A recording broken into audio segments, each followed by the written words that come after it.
This is, what's the date, Frank? 20th? This is the 20th of October. Right. Boy, the month's going fast. And we're here. It looks like real early morning, but it's just because the season is changing. Yeah. Are you recording? And it's cool, yes.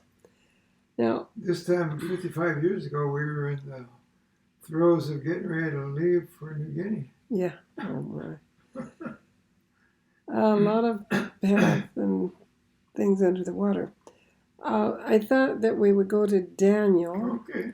Because this book deals with kingdoms and governments and how God deals with these things. And so in that sense, it's related to what we've been doing. Very interesting prophet. Yeah, very interesting.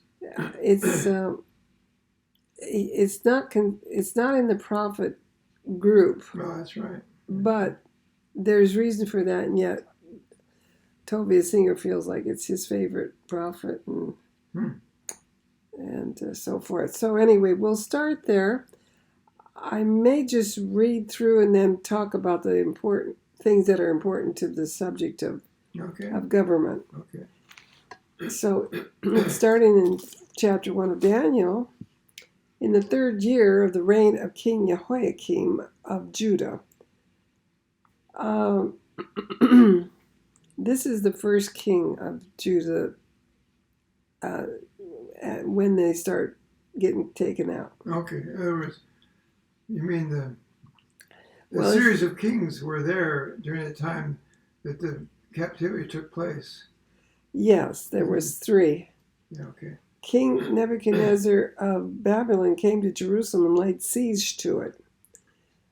The Lord delivered King Jehoiakim of Judah into his power. Into his hand, it says. Oh, okay. Well, it depends on which translation. That's all right. Keep your eyes on that.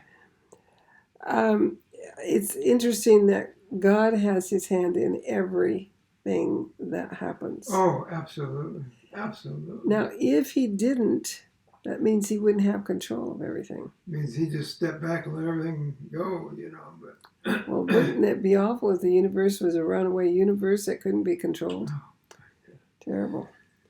Together with some of the vessels of the house of God. So, in this is the first takeout of Judah, and they're taking out some of the vessels, and he brought them to the land of Shinar. You know that's where the Tower of Babel was. Oh, yeah.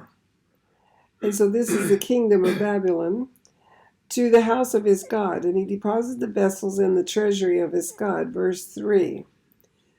That's an important little item there to remember, because towards the middle of the book or something, his grandson pulls out the vessels of God. So it's interesting. He didn't destroy them. He didn't sell them. No. He stored them. He preserved them. Yeah.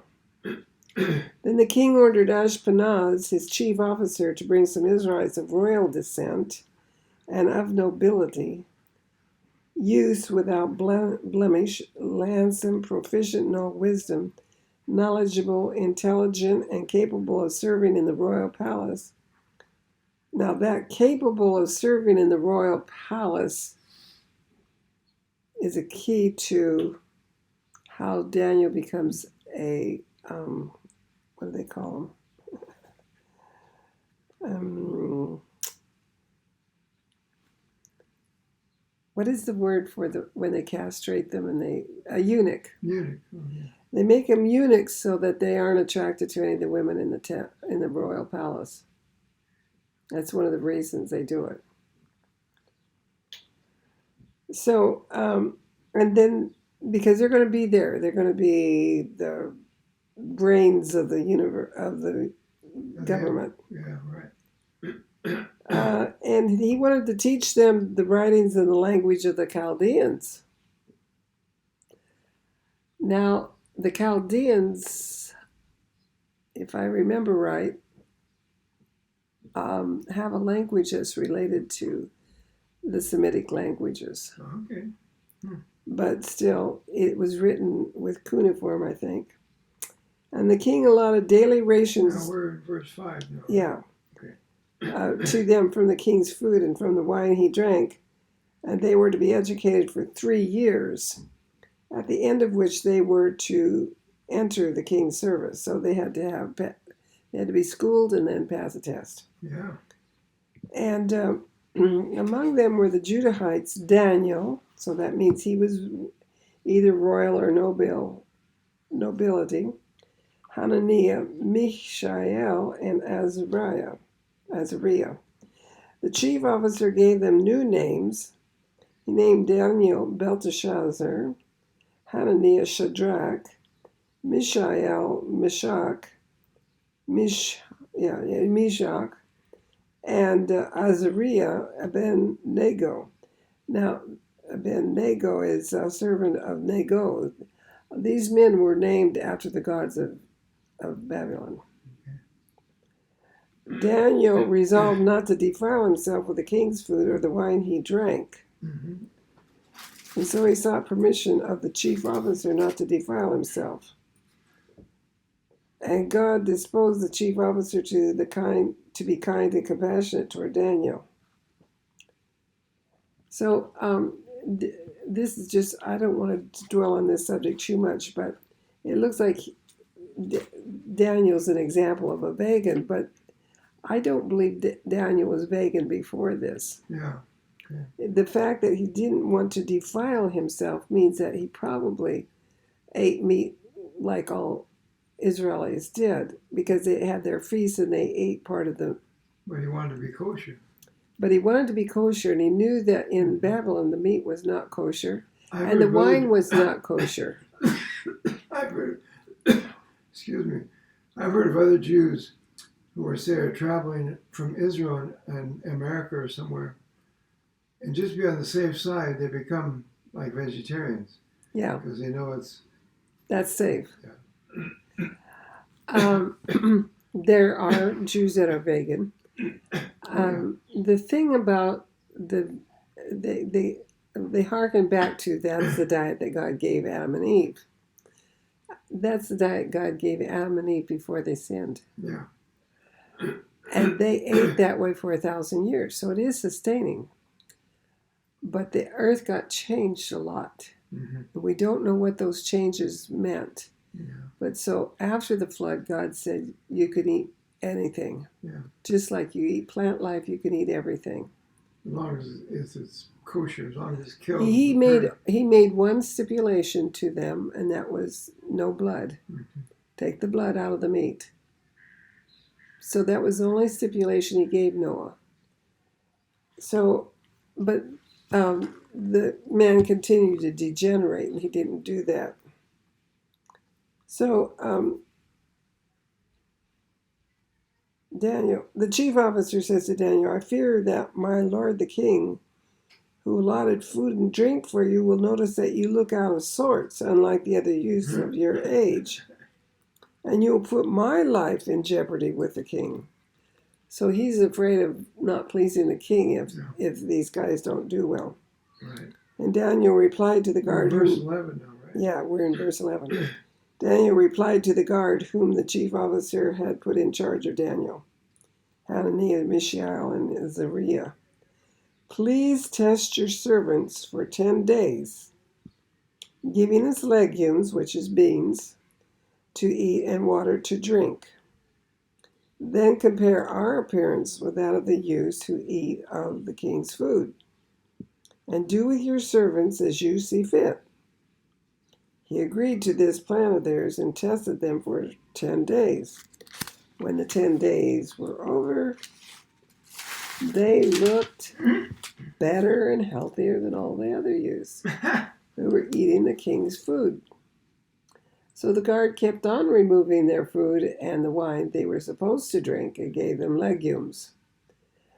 God made all four of these young men intelligent, proficient in all writings and wisdom, and Daniel had understanding of visions and dreams of all kinds.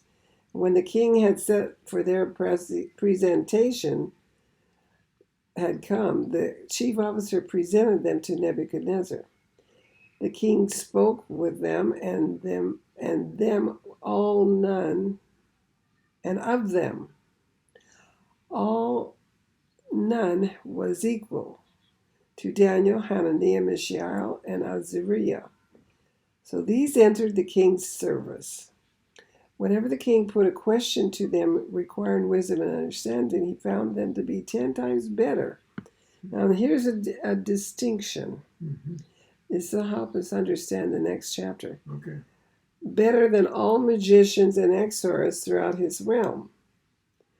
These men would not enter as exorcists or magicians. No. That was against the law. Mm. Somehow God allowed that to be honored by the king. So they were going to be wise men, but not involved in the magic of the land or the religion of the land. I wonder how they came to that conclusion that they were 10 times better than all the. Did he come? He must have looked for wisdom from the astrologers and these other people. They couldn't answer some of the questions. Maybe that's how he could tell. Yeah. So that was the first year. Okay. The second year is chapter 2. So Nebuchadnezzar had a dream and his spirit was agitated, yet he was overcome by sleep. So he's agitated, but he's going to have a restless sleep. Mm-hmm. The king ordered the magicians, exorcists, sorcerers. Now, see, there's the one group that Daniel is not in. Right. Because I used to ask, well, why wasn't Daniel there when these guys were told to give the dream? And the Chaldeans to be summoned in order to tell the king what he had dreamed. They came and stood before the king, and the king said to them, I have had a dream, and I am full of anxiety to know what I have dreamed. And the Chaldeans spoke to the king in Aramaic, O king, live forever. That's what you do in these kind of kingdoms. Relate the dream to your servants, and we will tell its meaning. The king said, in reply to the Chaldeans, I hereby decree, if you will not make the dream and its meaning known to me, you shall be torn from limb to limb, and your house is confiscated. Wow. Now, this is a very common punishment in the Middle East. He's going to lose the guys that were supposed to. When I came here and I heard that the government would tear down the houses of the terrorists. Of what? The terrorists. Yeah. It really bothered me. I said, why do they do that? And then I was reading this one day and I said, oh, this is an ancient custom. One thing has changed recently. Naftali Bennett said, we're not taking down any more houses for punishment. Oh, I didn't know that. I heard it in the speech. Wow. Or a news item or something. But that's really reversing an ancient custom. So anyway, he threatens them with this so that they'll really get with it. 6, but if you tell the dream and its meaning, you shall receive from me gifts, presents, and great honor. Therefore tell me the dream and its meaning. Once again, they answered, let the king relate the dream to his servants, and we will tell its meaning. The king said in reply, it's clear to me that you are playing for time, since you see that I've decreed that if you do not make the dream known to me, there is but one verdict for you. You have conspired to tell me something false and fraudulent until circumstances change. So relate the dream to me, and I will then know that you can tell its meaning. So he's really giving these guys he wants truth. Imagine that. The Chaldean said in reply to the king, there's no one on earth who can satisfy the king's demand. For a great king or ruler, none has ever asked such a thing of any magician, exorcist, or Chaldean. The thing asked by the king is difficult. There's no one who can tell it to the king except the gods, whose abode is not among mortals. Well, at least they recognize that the gods are immortal. Whereupon the king flew into a violent rage and gave an order to do away with all the wise men of Babylon. Now, there he says wise men, Yeah. which would probably include Daniel. Yeah, I suppose, yeah. But it also shows that these astrologers and so forth they were looked to for some wisdom of some kind, some advice for the king. Yeah, but this was harder than they'd ever been Yeah, asked. right. So where Daniel wasn't actually present because he wasn't of the three things that he said. No. But it says it's going to include all the wise men. Hmm. The decree condemning the wise men to death was issued. Daniel and his companions were about to be put to death. So he was included in the group, Yeah. even though he wasn't there. Well, we assume he wasn't there. Well, let's see what it says here. What verse now? We're down to verse 14. When Daniel remonstrated with Arioch, the captain of the royal guard who had been set out to put the wise men of Babylon to death, he spoke up and said to Arioch, the royal officer, "Why is the decree of the king so urgent?" Well, that shows in some ways he wasn't there. Yeah. Thereupon, Arioch informed Daniel of the matter. So he didn't even know what was going on. Mm-hmm. So Yeah. Daniel went to Daniel went to ask the king for time. He had a hearing with the king. Yeah, boy. That shows he was set apart from all of these other people. He almost had more favor than the others. That he might tell the meaning to the king. Then Daniel went to his house and informed his companions Hananiah, Mishael, and Azariah. Mm-hmm. Okay, they all lived together. Of the matter that they might implore the God of heaven for help regarding this mystery. That's good. That shows the importance of asking prayer Mm-hmm. for something. Well, it also shows that he wasn't really in on what was going on. Yeah. So that Daniel and his colleagues would not be put to death together with the other wise men of Babylon. The mystery was revealed to Daniel in a night vision. Then Daniel blessed the God of heaven. Daniel spoke up and said, now he gives a little prayer here, but it's interesting. He's not going to take any glory for this. Anyway. Any glory. Oh, yeah. Daniel's not going to attribute to himself anything that I can do. Yeah. He says, let the name of God be blessed forever and ever, for wisdom and power are his. He changes times and seasons. He removes kings and installs kings. That's an important one. Boy, you've got to accept it whether it's nice or not. Yeah. He gives the wise their wisdom and knowledge to those who know. He reveals deep and hidden things, knows what is in the darkness, and light dwells with him. I acknowledge and praise you, O God of my fathers, you who give me wisdom and power, for now you have let me know what we ask of you. You've let us know what concerns the king. Thereupon Daniel went to Arioch, whom the king had appointed to do away with the wise men of Babylon, and he came and said to him as follows, verse 14, do not do away with the wise men of Babylon. Bring me to the king, and I will tell the king the meaning. Now, before he went to the king himself, this time he asked to be taken to the king. I think it's because he wants Arioch to be commissioned to hold his hand on this. So Arioch rushed Daniel into the king's presence and said to him, I have found among the exiles of Judah a man who can make the meaning known to the king. The king said in reply to Daniel, who was called Belteshazzar, can you really make known to me the dream that I saw in its meaning? Daniel, I have to turn the page here. I don't have this memorized. What? Wrong chapter. One page didn't turn. So Daniel answered the king and said, the mystery about which the king has inquired, wise men, exorcists, magicians, and diviners, cannot tell to the king, But there is a God in heaven Mhm.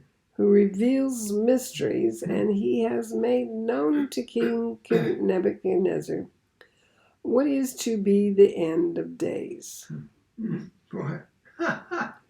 Now, here is a king way back in time that God wants him to know the end of days. Yeah, wow. Incredible. There are times when God wants us to know the end of days. Mm-hmm. This book tells the end of days. Mm-hmm. The interesting thing is, at the end of the book, God says, close up the book, Daniel.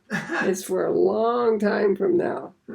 So he wanted King Nebuchadnezzar to know it. Yeah. But he didn't want anybody from King Nebuchadnezzar until the end of days, until we reach the end of days for the book to be opened. That's interesting. Yeah. So if anything, if we understand anything in this book, we're getting close to the end of the days. Yeah. This is your dream and the vision that See, entered. what verse is this? This is in the middle of verse 28. Okay. This is your dream and the vision that entered your mind in bed. O King, the thoughts that came to your mind in your bed are about future events. Okay, keep that in mind. He who reveals mysteries has let you know what is to happen. Not because my wisdom is greater than that of other creatures has this mystery been revealed to me, but in order that the meaning should be made known to the king, and that you may know the thoughts of your own mind. So, Daniel is about to reveal something that he couldn't possibly have known except that God told him. Mm-hmm. And it's to impress this king that he's given him the truth. It's also to save the lives of a lot of people. And it will save the lives of a lot of people. But it does get complicated, because Nebuchadnezzar, let's say, he really isn't a man yet. We'll find out later. I don't know how long we've been going on in this chapter, Frank, but shall we get the what he saw and then come back to it next time? Yeah, I think so. Okay, verse 31. O king, you looked on, and there appeared a great statue. This statue, which was huge in its brightness, surpassing, stood before you, and its appearance was awesome. The head of the statue was fine gold. Its breast and arms were of silver. Its belly and thighs of bronze. His legs of iron, and its feet part iron and part clay. So here is calling the legs different than the thighs. I never noticed that before. Mm-hmm. Does yours say that in that translation? Which verse? The verse is 33. Its legs were, no. Yeah, that's right. 33? Yeah, its legs were of iron. Its legs of iron and its feet partly. Part iron, part clay. Yeah. Oh, it was the verse before that said its belly and thighs. Well, the thighs are two, the first two parts of your legs. Yeah. But it's separating the thighs from the legs. This is its belly and thighs of copper. Yeah, a bronze. That's one entity. Mm-hmm. Its legs of iron is another entity. Okay. That's what is interesting. I think this part is still in Hebrew. Daniel is written in Hebrew and Aramaic. Yeah. And Aramaic is the tongue of the Babylonians. It's related to Hebrew. The Jews write the Aramaic in Hebrew letters. Yeah, and I think during the time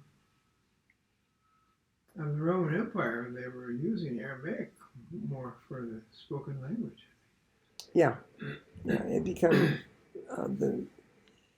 So that's an interesting thing there, because I was thinking about this and I was wondering, where is the division of this last?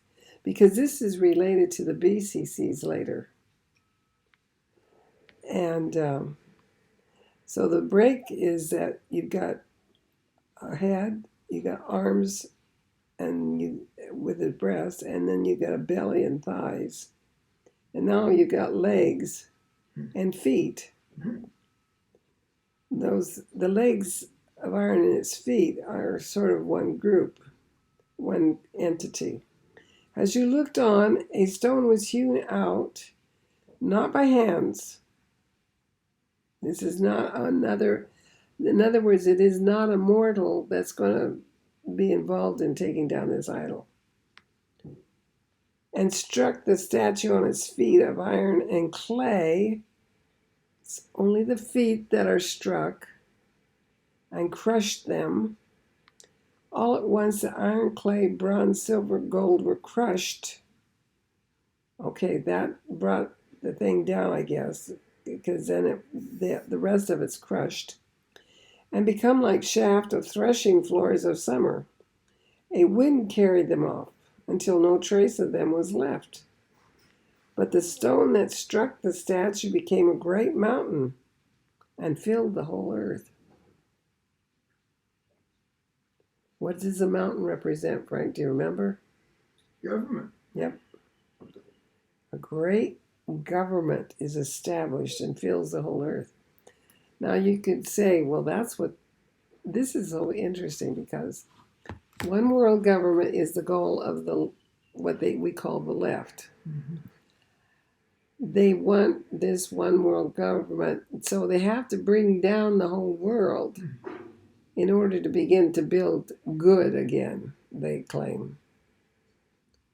But they don't believe in God a lot. Most of them don't believe in God. I just heard a commentator this morning call it the one world communist government. They don't believe in God. So the one world government that mankind is trying to build, which is really a pattern of Babylon. You could also say one world atheist government. Yeah, is opposed to the government that God wants on the earth. Mm-hmm. Now, the one world government of God will not negate the nations. Yeah, no. Whereas the government of communism or one world government against God, they want to negate all borders, all nations, and just be one big conglomerate. People, yeah. God believes in organizing people. They don't. They just want to dictate. Yeah. This is the law of the Medes. Anyway, so we see something here that's very interesting. Because this stone, what is a stone? A stone. What could that represent? Foundation. It could be the nation. Well, in Zechariah, there was a stone presented before Joshua. And it represented something that had to do with God's government. Okay. So we'll leave it off there. And he'll give the explanation of this thing to Nebuchadnezzar in the rest of the chapter. That'll give him something to look forward to next week. And then Nebuchadnezzar responds to Right. this. Mm-hmm. And we'll see how he responds, Okay. which is interesting. So that's our little talk or thoughts, our little thoughts for today. Yeah, that's good. And anything that you have to add or want to ask, that's what we will consider. So have a good week. God bless you. We'll see you again.